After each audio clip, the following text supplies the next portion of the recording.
Bonjour à tous, bienvenue dans votre émission Direct Santé. Direct Santé qui vous parle tous les jours de pathologies, de traitements ou encore de gestes nécessaires pour préserver une bonne hygiène de vie. Ce matin, nous allons parler de déni de grossesse, déni de grossesse qui est catégorisé comme un trouble psychiatrique. Donc il s'agit plus précisément d'un trouble de la gestion physique où le cerveau de la femme enceinte adopte une stratégie de défense inconsciente afin de la protéger. Donc la grossesse est invisible à l'œil nu, elle n'a pas ou peu de symptômes qui apparaissent. Comment comprendre ce que c'est que le déni de grossesse? Nous allons en parler ce matin avec Dr Kouniaglo François, qui est médecin gynécologue, qui est avec nous pour nous expliquer un petit peu comment arrive ce phénomène justement chez la femme, chez certaines femmes, parce que bon, c'est pas toutes, mais il va tout nous expliquer dans un instant. Et puis en deuxième partie de l'émission, Dr Farid nous présentera la rubrique du jour, l'actu santé. Donc voilà, écoutez, bonjour messieurs, comment allez-vous? Docteur, ça va? Ça va bien ici. Très très bien. Très bien. Bonjour Farid. Coucou ici. Toujours aussi belle. Merci. Je te suis. Ah ouais. Donc ce matin, on va parler de déni de grossesse. Vous deux, vous êtes médecins, donc vous savez déjà c'est quoi. Mais pour expliquer un petit peu terre à terre à nos téléspectateurs, docteur, pouvez-vous nous en parler un peu, s'il vous plaît? Bon, et merci beaucoup de m'avoir invité encore une fois pour pouvoir apporter un plus à la population. Je dirais d'abord que la grossesse constitue un événement majeur dans la vie de la femme, qu'elle soit désirée ou non. Et disons que le déni de grossesse, en fait, c'est le fait qu'une femme enceinte ne reconnaisse pas qu'elle est enceinte. C'est-à-dire, elle n'est pas consciente qu'elle est enceinte, qu'il y a une grossesse.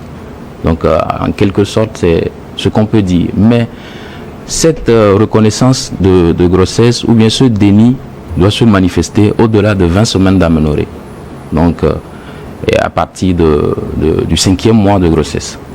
Et là, jusqu'à 5 mois, elle ne sait pas qu'elle est enceinte. Elle se dit qu'elle n'est pas enceinte. Mais elle continue à avoir ses menstrues. Elle peut avoir ses menstrues. Elle peut ne pas avoir les signes de grossesse. Normal.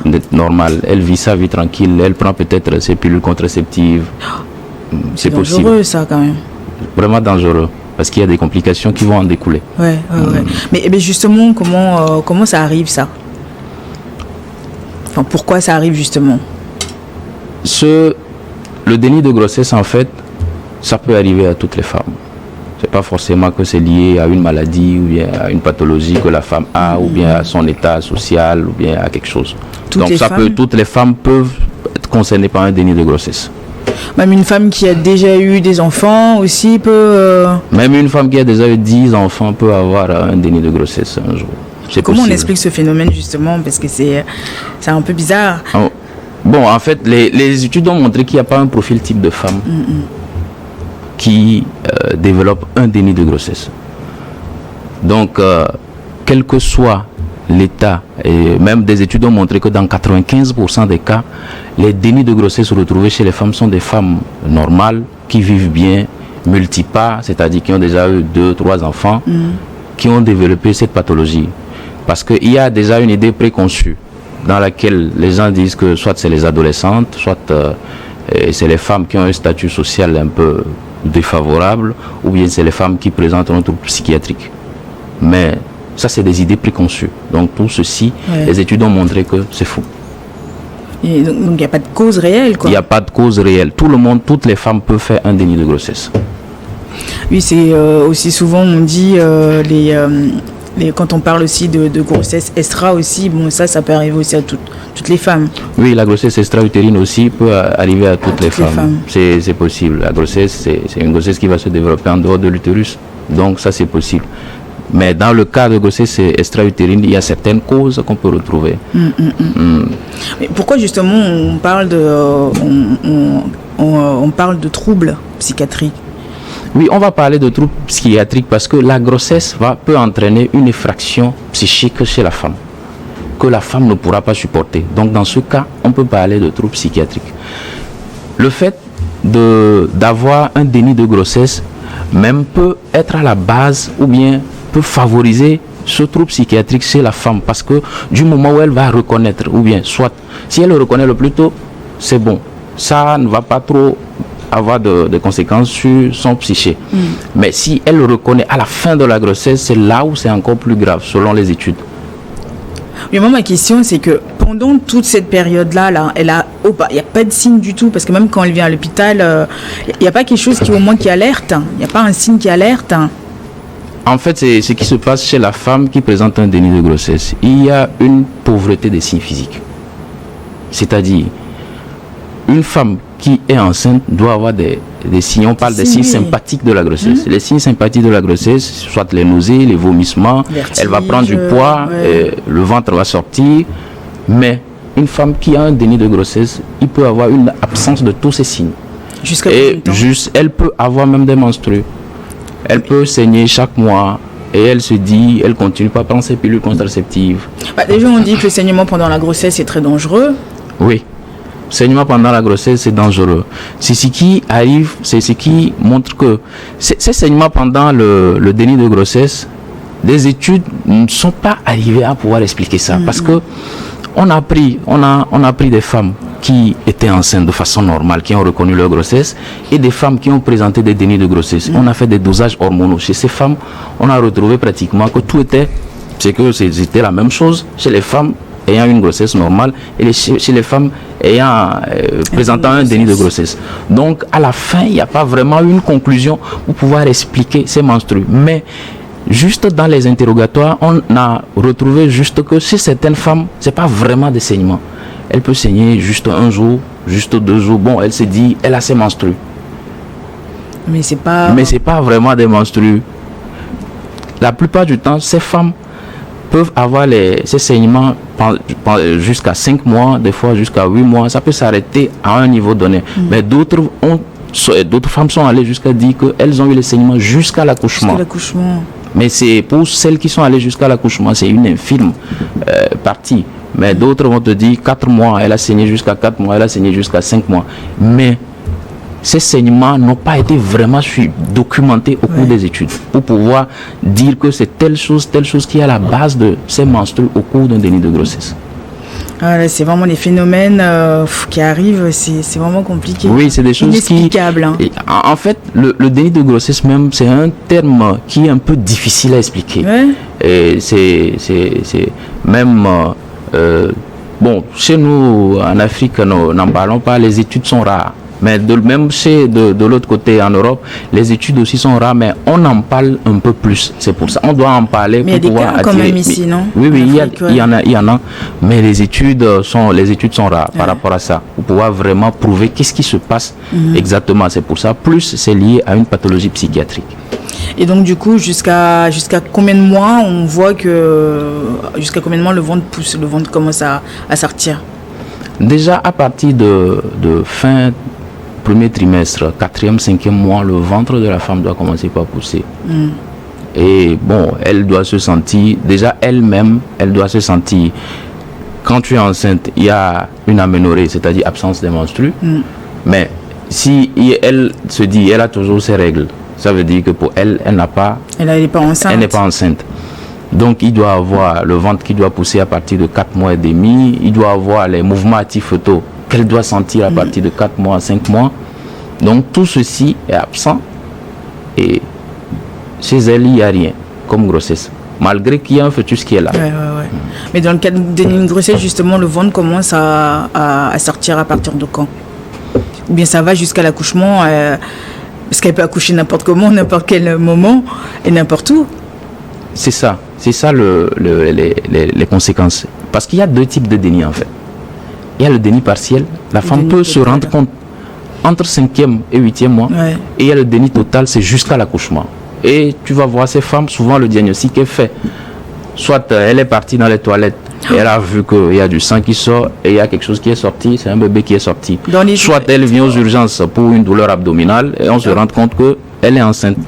Et on la voit aux urgences en gynéco ou bien à la maternité pour un accouchement. C'est une femme qui peut-être fait une complication de la grossesse, une éclampsie, elle fait une crise à la maison et c'est là on l'amène à l'hôpital, on se rend compte qu'elle est enceinte. Donc ça c'est un déni total, c'est jusqu'à l'accouchement. Mais le déni partiel, entre 5e et 8e mois, elle vient à l'hôpital pour une douleur abdominale, une douleur lombaire, une douleur pelvienne.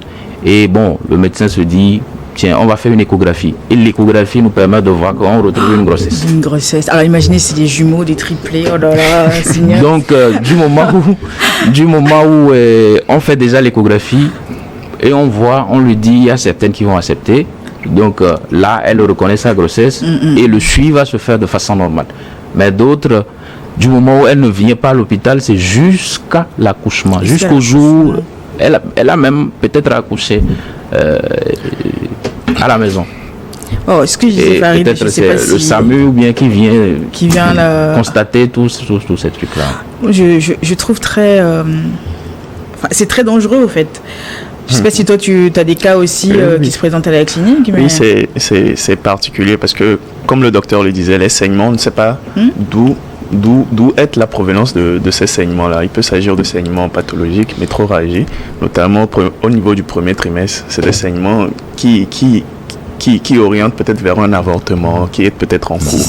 Maintenant, ce que moi, j'aimerais poser comme question au docteur, est-ce que ce déni-là, ce n'est pas la femme qui ne veut pas intérieurement, dans son psyché, se rendre compte de cette grossesse-là? Quand on dit que les signes passent inaperçus, ce n'est pas peut-être...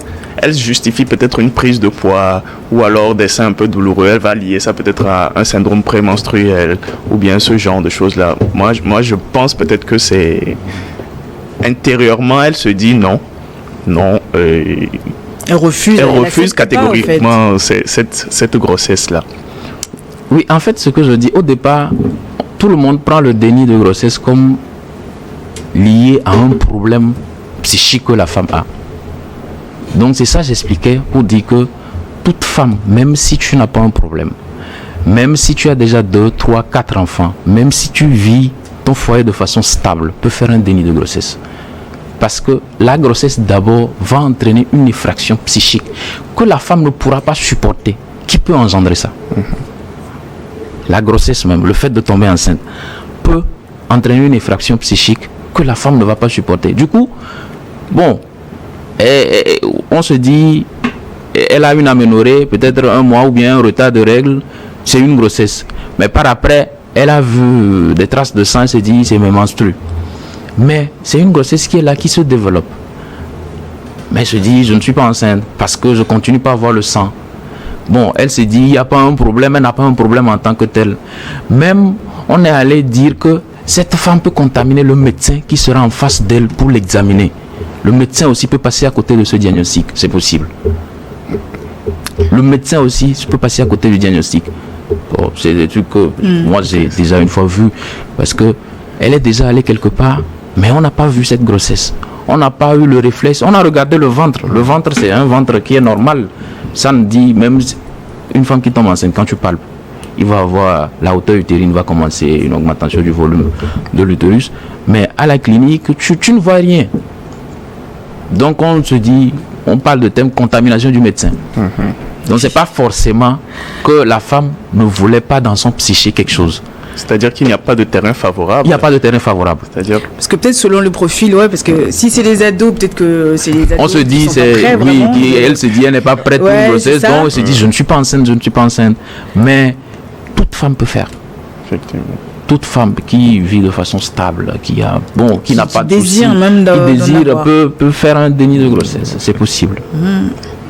Ouais, bah oui, parce que ça c'est inexplicable, comme on dit, parce que c'est vrai que je raconte une petite histoire. C'est une jeune fille de 25 ans, pareil, et c'est au 8e mois qu'elle a su qu'elle était enceinte. C'est à ce moment-là que le ventre a commencé à se montrer et tout ça, et puis bon, après elle a accouché. Mais est-ce que c'est ce que disait Dr Farid tout à l'heure, peut-être que le fait de ne pas être vraiment près dans sa tête, ça aussi ça peut aussi causer, parce qu'il y a plein de choses qu'on se dit que c'est dans la tête, quoi. C'est psychologique et un peu compliqué à expliquer tout ça. Et docteur, petite question pour moi.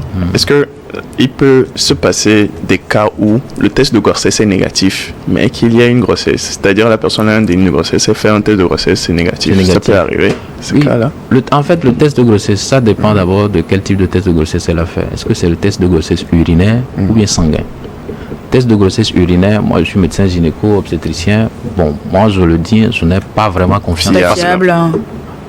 Du coup, tu peux faire un test de grossesse urinaire qui peut être négatif. Donc, si c'est négatif, moi, je ne suis pas enceinte. Mais il va falloir faire le dosage de bêta-CG plasmatique d'abord. Déjà, ce test négatif va encore plus t'orienter à dire que tu n'es pas enceinte.